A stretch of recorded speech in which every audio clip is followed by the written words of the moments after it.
Dear student, পড়াশোনা বাংলা চ্যানেলে তোমাদের সকলকে স্বাগত। আবারও চলে এলাম আমরা আইসিডিএস বা অঙ্গনওয়াড়ি পরীক্ষার প্রিপারেশান নিয়ে। তো তোমরা দেখতে পাচ্ছ এটা আমাদের কিন্তু অঙ্গনওয়াড়ি কর্মী সহায়িকা পরীক্ষার যে আমরা মক টেস্ট করছিলাম, এটা আমাদের কিন্তু 61 নম্বর মক টেস্ট। এর আগে কিন্তু আমরা 60খানা মক টেস্ট তোমাদের করিয়ে দিয়েছি, এবং যেখানে প্রত্যেকটা ক্লাসে 25টা করে, অর্থাৎ তোমাদের কিন্তু 1500 মতো কোশ্চেন, ঠিক আছে, ইতিমধ্যে কিন্তু কমপ্লিট হয়ে গেছে।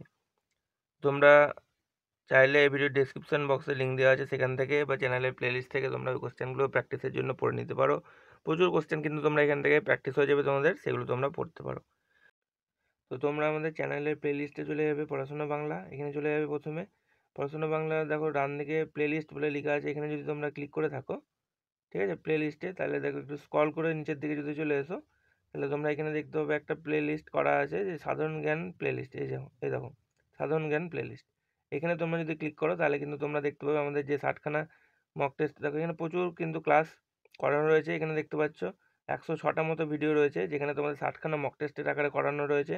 একটু নিচের দিকে যদি চলে এসো, তাহলে তোমরা কিন্তু দেখতে পাবে পরপরই দেখো এখানে 60খানা মক টেস্ট কিন্তু আমাদের শেষ হয়েছে, ঠিক আছে। 60 নাম্বার দেখতে পাচ্ছ। এর নিচের দিকে যদি চলে যাও, তোমরা একদম প্রথম থেকে 60 থেকে একদম কমতে কমতে একদম নিচের দিকে যদি তোমরা চলে এসো, তাহলে দেখো প্রথম মক টেস্ট যেটা করানো হয়েছে, সেখান থেকে কিন্তু তোমরা এক এক করে দেখো, এটা প্রথম মক টেস্ট আমাদের।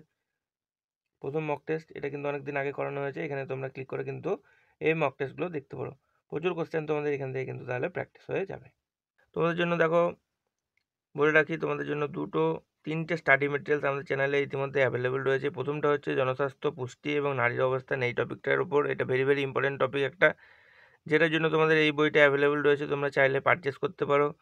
সেকেন্ড, আমরা যে মক টেস্টগুলো, যে কোশ্চেনগুলো মক টেস্টের আকারে করছি, সেটা এই বইটা থেকে, তোমরা এই বইটাও চাইলে পারচেস করতে পারো। এখানে কিন্তু 3000+ কোশ্চেন রয়েছে, ঠিক আছে। এই বইটা তোমরা পারচেস করতে পারো, এবং আমাদের রচনার উপর এই বইটা রিসেন্ট বেরিয়েছে, আইসিডিএস অঙ্গনওয়াড়ি কর্মী সহায়িকা পরীক্ষায় রচনার গাইড বুক।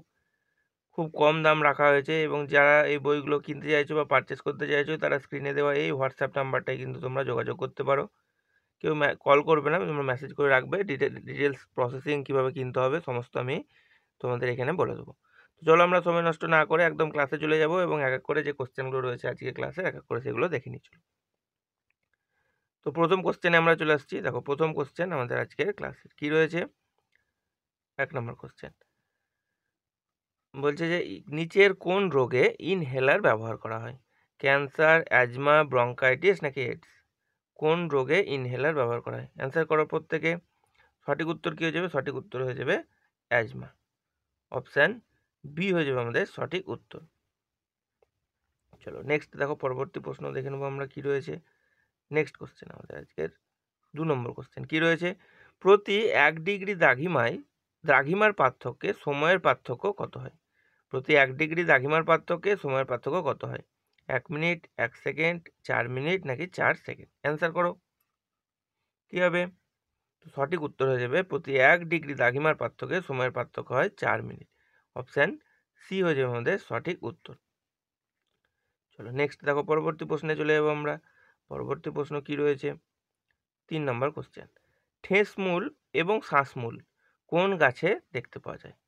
ঠেসমূল এবং শ্বাসমূল কোন গাছে দেখতে পাওয়া যায়? ফণিমনসা, পাইন, গর্জন নাকি সুন্দরী? তো এটা সকলের পারা উচিত, জীবনবিজ্ঞানের কোশ্চেন, খুব সোজা কোশ্চেন। অ্যান্সার করো কী হবে? ঠেসমূল এবং শ্বাসমূল দেখতে পাওয়া যায় সুন্দরী গাছে। অপশান ডি হয়ে যাবে আমাদের সঠিক উত্তর। চলো নেক্সট আমরা দেখে নেবো পরবর্তী কোশ্চেন কী রয়েছে। 4 নম্বর কোশ্চেন, পশ্চিমবঙ্গে অক্টোবর মাসে যে ঝড় হয় তাকে বলা হয় কি? তাকে কি বলা হয়? দেখো, আঁধি, লু, আশ্বিনের ঝড় নাকি কালবৈশাখী? অ্যান্সার করো। তো সঠিক উত্তর হয়ে যাবে পশ্চিমবঙ্গে অক্টোবর মাসে যে ঝড় হয়ে থাকে তাকে বলা হয় আশ্বিনের ঝড়। অপশান সি হয়ে যাবে আমাদের এটার সঠিক অ্যান্সার। পরবর্তী কোশ্চেনে আমরা চলে আসবো। নেক্সট কোশ্চেন দেখো কি রয়েছে আমাদের। 5 নম্বর কোশ্চেন, নিচের কোনটি, মানে কোন রোগটি কৃষিক্ষেত্র দূষণ থেকে হয়ে থাকে? দেখো, কৃষিক্ষেত্র দূষণ থেকে হয়ে থাকে কোন রোগটি?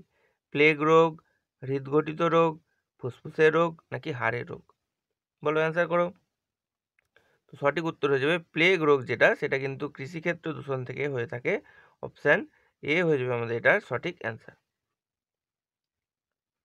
নেক্সট পরবর্তী কোশ্চেনে আমরা চলে আসবো। পরবর্তী কোশ্চেন 6 নম্বর, দেখো কি রয়েছে, কেমোথেরাপি দেওয়া হয় নিচের কোন রোগে? কেমোথেরাপি নিচের কোন রোগে দেওয়া হয়? আমাশয়, ক্যান্সার, অ্যাজমা নাকি ব্রঙ্কাইটিস? দেখো এটা কিন্তু খুব ইজি কোশ্চেন, প্রত্যেকের পারা উচিত। কি হবে? তো সঠিক উত্তর হয়ে যাবে ক্যান্সার রোগের ক্ষেত্রে কিন্তু কেমোথেরাপি করা হয়। ঠিক আছে, কেমোথেরাপি করার ফলে অনেকে কিন্তু সুস্থ হয়ে ওঠে। তো মনে রাখবে অপশান বি হয়ে যাবে আমাদের সঠিক অ্যান্সার। নেক্সট কোশ্চেনে আমরা চলে যাবো। নেক্সট কোশ্চেন দেখো কি রয়েছে। নেক্সট আমাদের 7 নম্বর কোশ্চেন, ভারতের কোন রাজ্যে জনবসতির ঘনত্ব সর্বাধিক? মানে সর্বাধিক জনবসতির ঘনত্ব রয়েছে কোন রাজ্যে আমাদের? বিহার, পশ্চিমবঙ্গ, কেরল নাকি তামিলনাড়ু? অ্যান্সার করো, কি হবে? তো সঠিক উত্তর কি হয়ে যাবে? সঠিক উত্তর হয়ে যাবে কিন্তু আমাদের বিহার। অপশান এ হয়ে যাবে আমাদের এটা সঠিক অ্যান্সার। আচ্ছা, এখানে আমরা একটু ডিটেলসে পড়ে নেবো। দেখো 2021 সালের জনগণনা অনুযায়ী ভারতের রাজ্যগুলির মধ্যে জনবসতির ঘনত্ব প্রতি বর্গ কিলোমিটার সব থেকে বেশি রয়েছে দেখো বিহারে। ঠিক আছে, কতজন? 1102 জন, সব থেকে বেশি বিহার, মনে রাখবে, ভেরি ভেরি ইম্পর্টেন্ট। তারপরে সেকেন্ডে আছে পশ্চিমবঙ্গ, 1029 জন বাস করে। তারপরে রয়েছে কেরালা, 859 জন বাস করে। তারপরে রয়েছে উত্তরপ্রদেশ, যেখানে 828 জন বাস করে।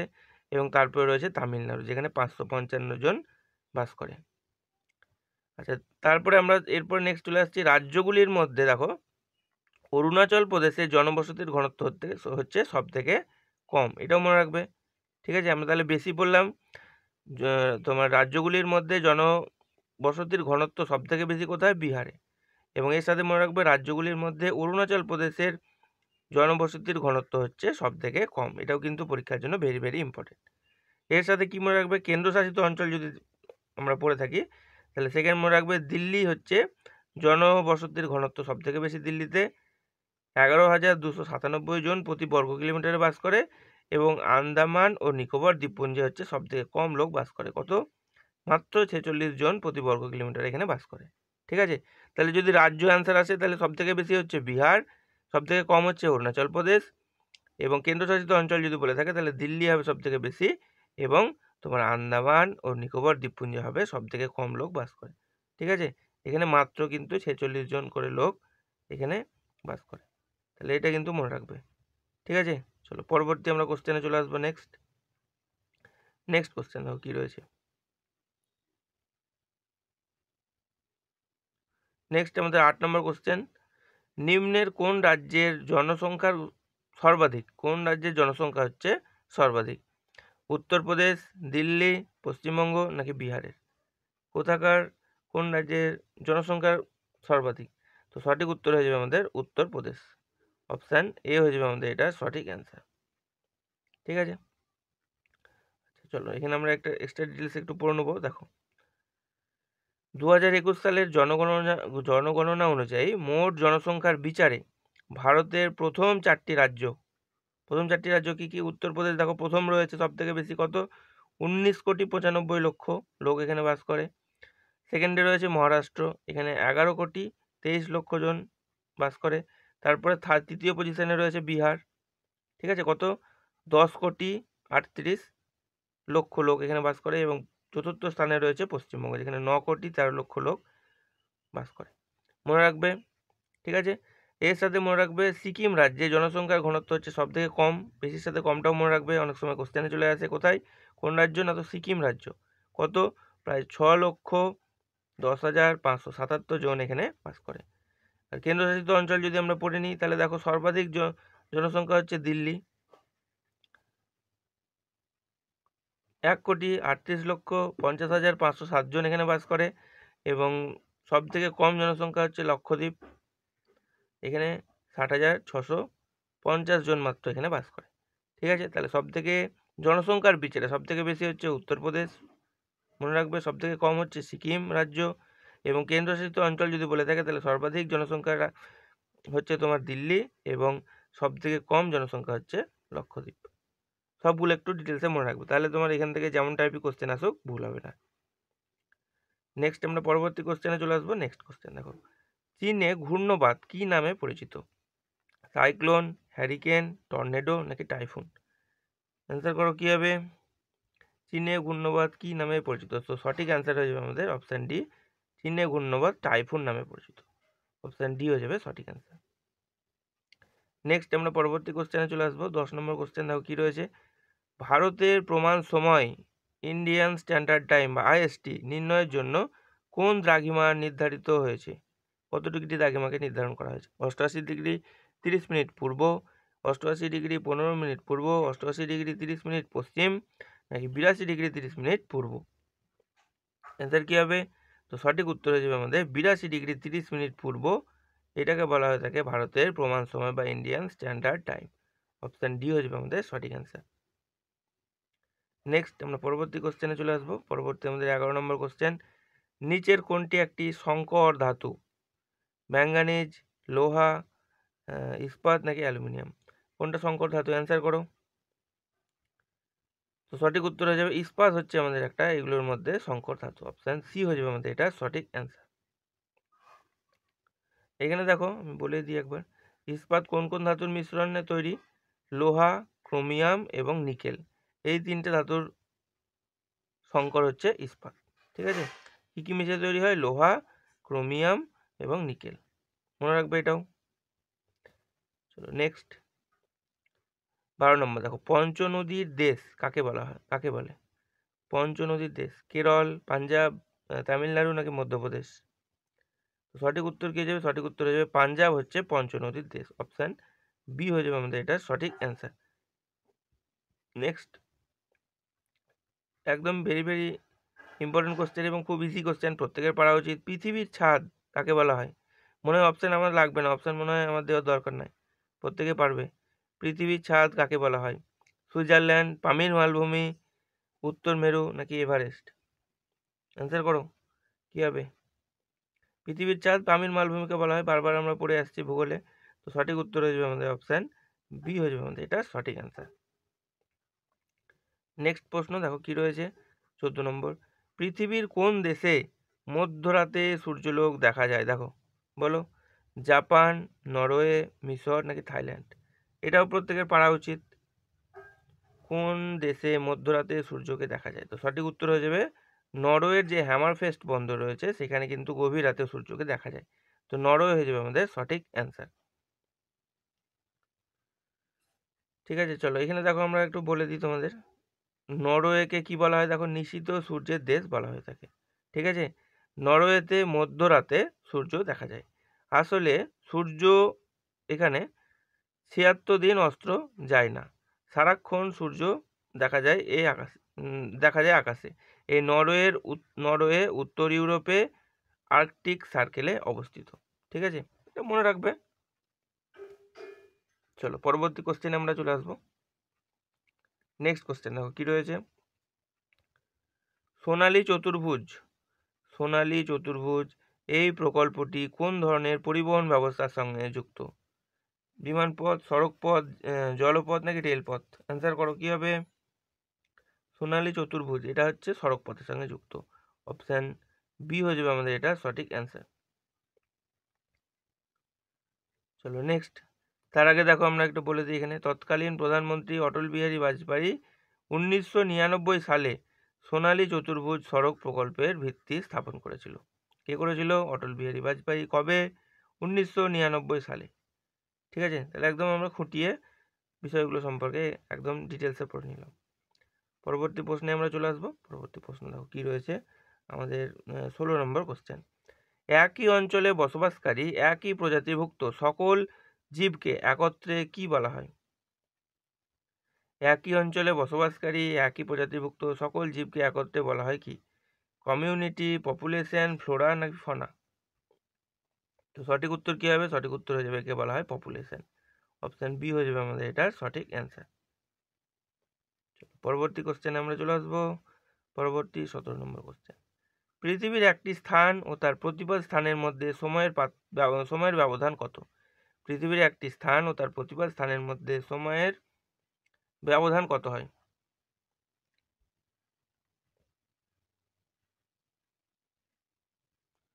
অ্যান্সার করো। 4 মিনিট, 24 ঘন্টা, 12 ঘন্টা নাকি কোনো ব্যবধান থাকে না? সঠিক উত্তর হয়ে যাবে 12 ঘন্টার ব্যবধান থেকে থাকে। অপশান সি হয়ে যাবে আমাদের সঠিক অ্যান্সার।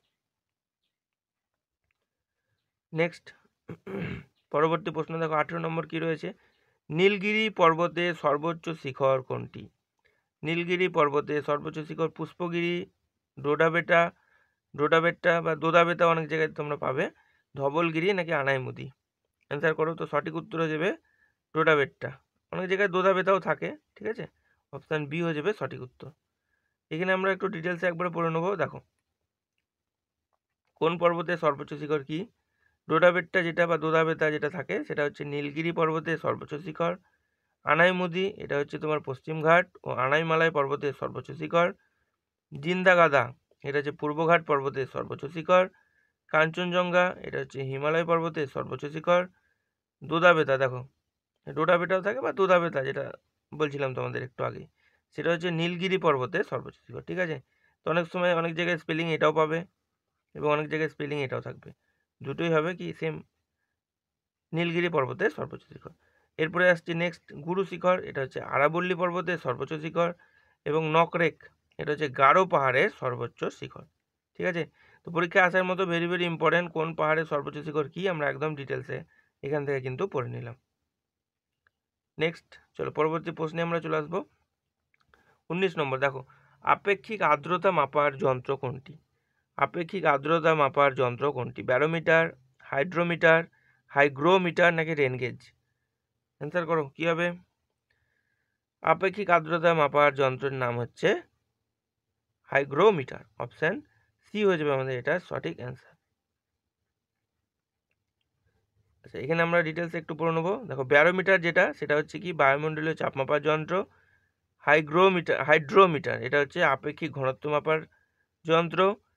রেন গেজ যেটা হচ্ছে বৃষ্টিপাত পরিমাপের যন্ত্র বা বৃষ্টিপাত পরিমাপ করা হয় কিসের সাহায্যে? রেন গেজের সাহায্যে। ক্রনোমিটার হচ্ছে সময় পরিমাপ করার একটা যন্ত্র। এবং থার্মোমিটার তো আমরা সকলেই জানি এটা হচ্ছে তাপমাত্রা পরিমাপ করার যন্ত্র। তাহলে একদম বেসিক এগুলো আমরা ইম্পর্টেন্ট অপশান অনুযায়ী অপশানসে যেগুলো ছিল সেগুলো আমরা সব জেনে নিলাম কোন যন্ত্রটি কী মাপার জন্য ব্যবহার করা হয়ে থাকে। চলো নেক্সট আমরা পরবর্তী কোশ্চেনে চলে আসবো।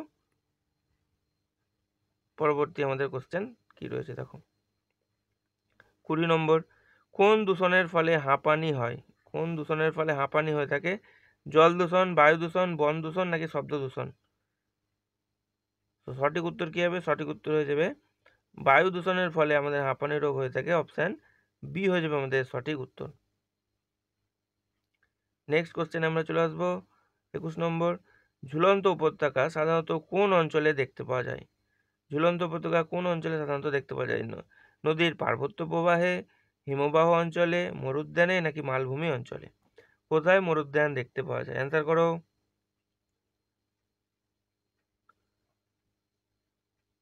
মরুদ্যান বলছি, সরি, ঝুলন্ত উপত্যকা কোন অঞ্চলে সাধারণত দেখতে পাওয়া যায়?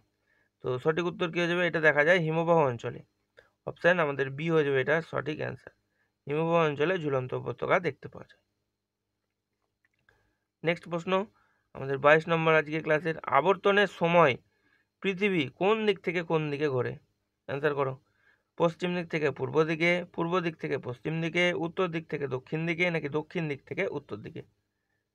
সঠিক উত্তর কী হয়ে যাবে? সঠিক উত্তর হয়ে যাবে আবর্তনের সময় পৃথিবী কিন্তু পশ্চিম দিক থেকে পূর্ব দিকে ঘোরে। অপশান এ হয়ে যাবে আমাদের এটা সঠিক কিন্তু অ্যান্সার, ঠিক আছে। মনে রাখবে ভেরি ভেরি ইম্পর্ট্যান্ট, গুলিয়ে ফেলবে না কেউ। আবর্তনের সময় পৃথিবী পশ্চিম দিক থেকে কিন্তু পূর্ব দিকে ঘোরে, ঠিক আছে। এখানে যেটা মনে রাখার মতো বিষয় সেটা মনে রাখবে যে শুক্র এবং ইউরেনাস গ্রহ দুটি শুধুমাত্র কি করে? পূর্ব থেকে পশ্চিমে ঘোরে, ঠিক আছে। পূর্ব দিক থেকে পশ্চিমে মানে পূর্ব থেকে তোমার এর সময় আবর্তনের সময় শুধুমাত্র দুটো গ্রহ কি কি না, তো শুক্র এবং ইউরেনাস, এই দুটো গ্রহ কিন্তু পূর্ব দিক থেকে পশ্চিমে ঘোরে, এটা মনে রাখবে। এবং বাকি যেসব গ্রহ রয়েছে তারা কিন্তু পশ্চিম থেকে পূর্ব দিকে আবর্তনের সময় ঘোরে, ঠিক আছে। ভেরি ভেরি ইম্পর্টেন্ট, এই দুটো নাম কিন্তু মনে রাখবে, পরীক্ষায় কোশ্চেন চলে আসতে পারে। পরবর্তী প্রশ্ন নেক্সট আমাদের 23 নম্বর কোশ্চেন দেখো আজকে ক্লাসে, রাজস্থানের মরু অঞ্চলের বালিয়াড়িগুলিকে কি বলা হয়ে থাকে? ধ্রিয়ান, কয়াল, ধান্ত নাকি টেরিস? অ্যান্সার করো কি হবে? তো সঠিক উত্তর হয়ে যাবে ধ্রিয়ান। রাজস্থানের মরু অঞ্চলের যে বালিয়াড়ি তাদেরকে বলা হয় ধ্রিয়ান। অপশান এ হয়ে যাবে আমাদের সঠিক অ্যান্সার। আচ্ছা, এখানে আমরা ধ্রিয়ান যেসব অপশানগুলো ছিল, দেখো প্রথম ছিল ধ্রিয়ান, তা সেটা হচ্ছে রাজস্থানের থর মরুভূমি অঞ্চলে চলমান বালিয়াড়িগুলিকে বলা হয় ধ্রিয়ান। নেক্সট তোমাদের তাহলে অপশান ছিল দেখো কয়াল, সেটা কি, এটা হচ্ছে কেরলের মালাবার উপকূলে লবণাক্ত জলের উপহ্রদগুলিকে বলা হয় কয়াল। তারপরে অপশান ছিল দেখো ধান, সেটা কি, ধান হচ্ছে ভারতের রাজস্থানের থর মরুভূমির লবণাক্ত হ্রদগুলিকে স্থানীয় ভাষায় ধান বলে। তারপর লাস্ট অপশান ছিল দেখো তোমাদের টেরিস, সেটা কি, তো কেরলের মালাবার উপকূলের বালিয়াড়িগুলিকে স্থানীয় ভাষায় বলা হয়ে থাকে টেরিস। তাহলে আমাদের যে অপশানগুলো ছিল ধ্রিয়ান, কয়াল, ধান এবং টেরিস, আমরা একদম ডিটেলসে সব পড়ে নিলাম। নেক্সট, এটা তো প্রত্যেকে পারা উচিত, সোজা কোশ্চেন সব থেকে। মহেঞ্জোদারো কথাটির অর্থ কি? সীমান্তবর্তী নগর, মৃতের স্তূপ, জীবিতের স্বপ্ন, শান্তির দেশ। এটা কোনো অপশান দেওয়ার দরকারই হবে না, তবু বলো তোমরা অ্যান্সার করো প্রত্যেকে। সঠিক উত্তর হচ্ছে মহেঞ্জোদারো কথার অর্থ হচ্ছে মৃতের স্তূপ। অপশান বি হয়ে যাবে আমাদের এটা সঠিক অ্যান্সার। লাস্ট কোশ্চেন আমাদের আজকের 61 নম্বর মক টেস্টের, দেখো কি রয়েছে। আরাবল্লী পর্বতে সর্বোচ্চ শিখর কোনটি? অ্যান্সার করো, কি হবে? দেখো এক্ষুনি আমরা একটু আগেই এক্সট্রা ডিটেলসে সব বলে দিলাম কোন পর্বতের সর্বোচ্চ শিখর কি, দোদাবেতা বা ডোডাবেটা, পাঁচমারি, গুরু শিখর নাকি ধূপগড়। তো সঠিক উত্তর কী হবে? আরাবল্লী পর্বতের সর্বোচ্চ শিখর হচ্ছে গুরু শিখর। অপশান সি হয়ে যাবে এটা আমাদের সঠিক অ্যান্সার। তো এই ছিল আমাদের আজকের ক্লাস। যদি ভিডিওটি তোমাদের ভালো লেগে থাকে তাহলে তোমরা একটি লাইক করে দেবে। চ্যানেলে যদি নতুন হয়ে থাকো তো চ্যানেলটি তোমরা সাবস্ক্রাইব করে নিতে পারো এবং ভিডিওটি তোমরা সেই সব বন্ধুদের সঙ্গে একটু শেয়ার করে দেবে যারা আইসিডিএস এবং অঙ্গনওয়াড়ি পরীক্ষার জন্য প্রিপারেশান করছে। তো এই ছিল আজকের ক্লাস, এবং তোমাদের বলে রাখি, তোমাদের এই চ্যানেলে কিন্তু তোমরা আইসিডিএস এর জন্য তোমরা বিভিন্ন টপিকের উপর ক্লাস পেয়ে যাবে। ইংরেজির ক্লাস, অঙ্কের ক্লাস, বাংলা রচনার ক্লাস, ইংরেজির ক্লাস, এবং তোমাদের যে ভেরি ভেরি ইম্পর্ট্যান্ট একটা টপিক রয়েছে জনস্বাস্থ্য, পুষ্টি, নারীর অবস্থান, এবং সেই টপিকের ওপরও কিন্তু এই চ্যানেলে প্রচুর ক্লাস করানো রয়েছে। তোমরা চাইলে এই ভিডিও ডেসক্রিপশন বক্স থেকে বা চ্যানেলের প্লেলিস্ট থেকে সেই ক্লাসগুলো দেখতে পারো। Thank you for watching this video.